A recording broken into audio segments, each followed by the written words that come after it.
बच्चे, आज हम समझने जा रहे हैं डाल्टन्स एटॉमिक थ्योरी।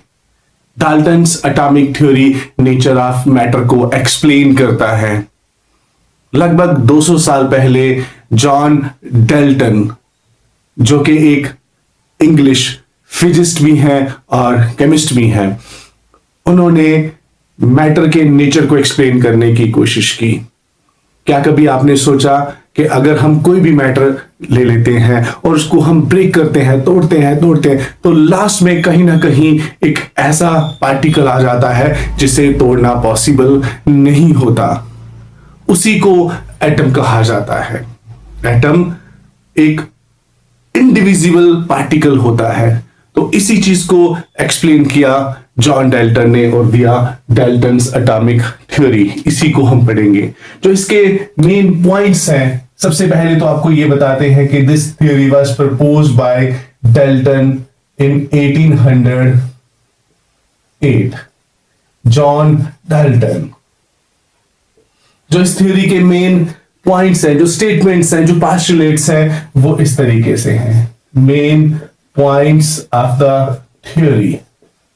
इसमें पहला पॉइंट रहता है कि जो मैटर है, every matter is made up of extremely small particle consist of atoms. Matter consist of small particles called atoms। ये फर्स्ट इसका पॉइंट है। Second, an atom is the smallest indivisible, जो टूट नहीं सकता, indivisible particle. Third point, atoms of same element are identical in all respects. एक ही element के जो एटम्स होंगे वो हर तरीके से सेम होंगे। उनमें इलेक्ट्रॉन का नंबर सेम होगा, प्रोटॉन का नंबर सेम होगा, न्यूट्रॉन का नंबर सेम होगा। दैट इज साइज, प्रॉपर्टीज, ये सेम रहेगा।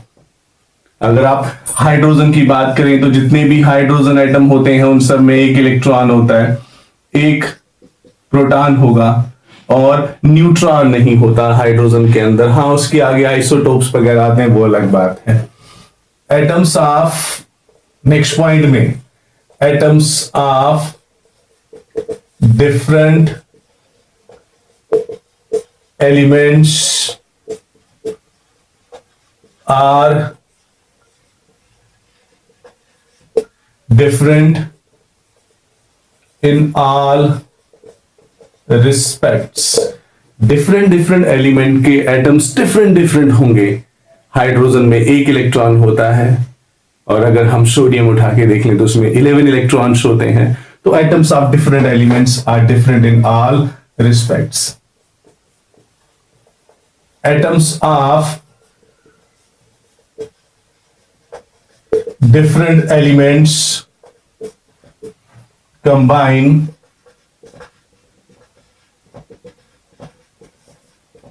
in a fixed ratio to form compounds.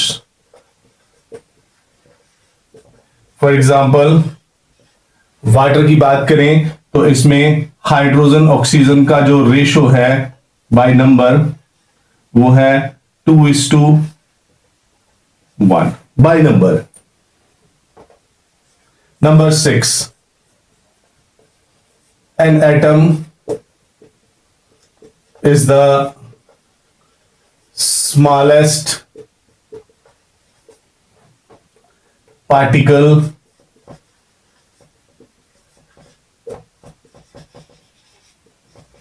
that can take part in a chemical reaction. एक छोटा सा स्मॉलेस्ट पार्टिकल है जो केमिकल रिएक्शन में पार्टिसिपेट करता है. नंबर 7 यहां लिखवा रहे हैं. Atoms can neither be created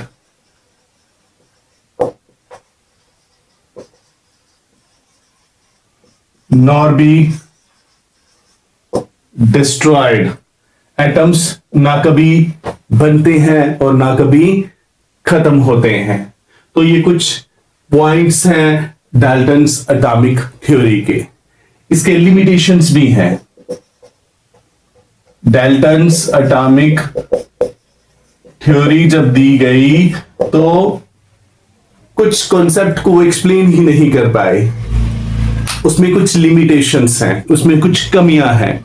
उन कमियों को हम पढ़ेंगे बाद में. जब एक्सपेरिमेंट्स के द्वारा देखा गया तो एटम के अंदर ये पाया गया कि उसके अंदर इलेक्ट्रॉन भी है, प्रोटॉन भी है, न्यूट्रॉन भी है. तो जब इलेक्ट्रॉन है, प्रोटॉन है, न्यूट्रॉन है, तो फिर हम कैसे कह सकते हैं कि एटम इज इंडिविजिबल. तो फर्स्ट तो ये है कि an atom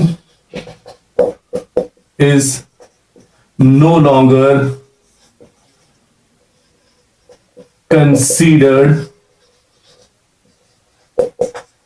to be indivisible. Atom indivisible नहीं है. क्यों नहीं है? क्योंकि due to the presence of electrons, protons and neutrons.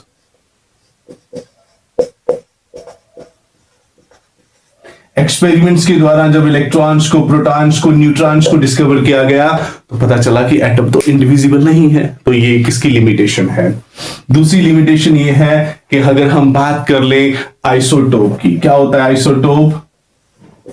Atoms एक ही एलिमेंट के जिनका एटॉमिक मास डिफरेंट होता है. तो जब आइसोटोप की बात की जाएगी कि आइसोटोप क्या होंगे? atoms of same element having different atomic mass. इनका मास अलग अलग होगा. जैसे बात करी हाइड्रोजन की तो उसमें प्रोटियम रहता है, ड्यूट्रियम रहता है, ट्रिटियम रहता है. तो मास नंबर अलग अलग है. Therefore इसलिए हम कह सकते हैं कि atomic theory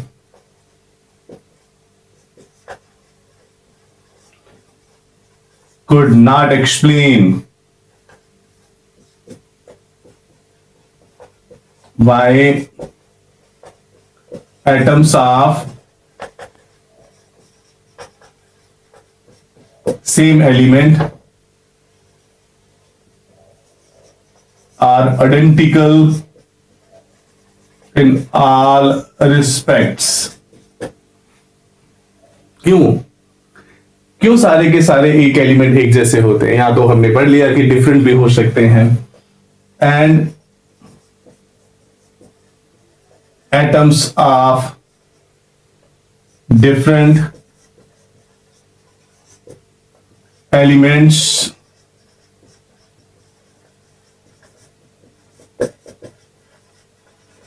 are different. Atoms of different element different क्यों होंगे? In all respect. इसको भी एक्सप्लेन नहीं किया गया डाल्टन्स एटॉमिक थ्योरी में. अब डिफरेंट एलिमेंट की बात करें तो यहां मैं ब्रैकेट में लिख के दे रहा हूं कि जो आइसोबार होते हैं they are atoms of different element having same atomic mass. जैसे आर्गन ले लें तो एटॉमिक मास 40 और कैल्शियम ले लें तो एटॉमिक मास 40 है. डिफरेंट एलिमेंट के एटम है लेकिन मास नंबर सेम है. तो ये लिमिटेशंस है, कुछ और लिमिटेशंस भी है, वो करते हैं अभी।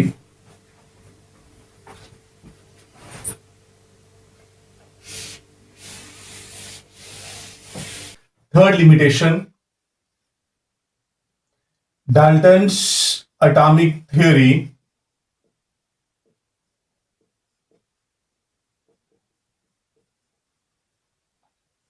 could not explain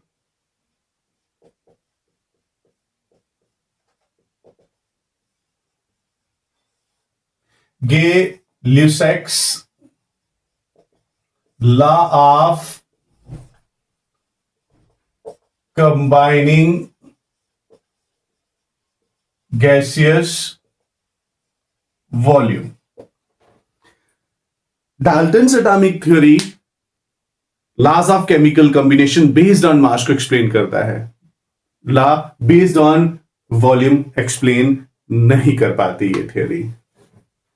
नंबर 4, हमने फीचर पढ़ा, मेन पॉइंट पढ़ा थ्योरी का कि atoms can neither be created nor be destroyed in a chemical reaction. लेकिन रेडियो एक्टिविटी में एक टेक्निक आती है, उसे बोलते हैं artificial transmutation of elements.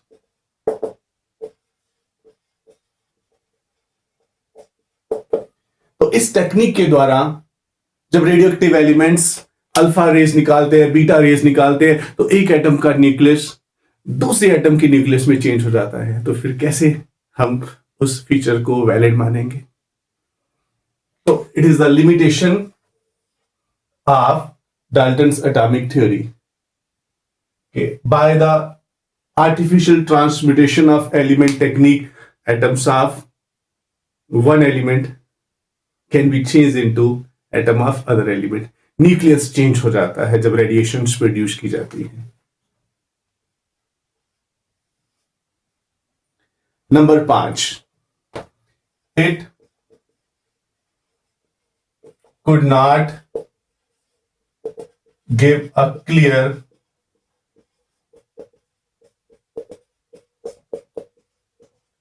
distinction between an atom and a molecule। एक एटम और एक मॉलिक्यूल के बीच में क्या डिफरेंस है, वो इस थ्योरी के द्वारा एक्सप्लेन नहीं किया गया। सो बच्चे, हमने पढ़ा डाल्टन्स एटॉमिक थ्योरी। इस टॉपिक के रिलेटेड आपके जो भी डाउट्स होंगे, जो भी आपने समझना होगा, उसके लिए आप कमेंट कर सकते हैं। ये डाल्टन्स एटॉमिक थ्योरी अभी के सेशन के लिए। Thank you.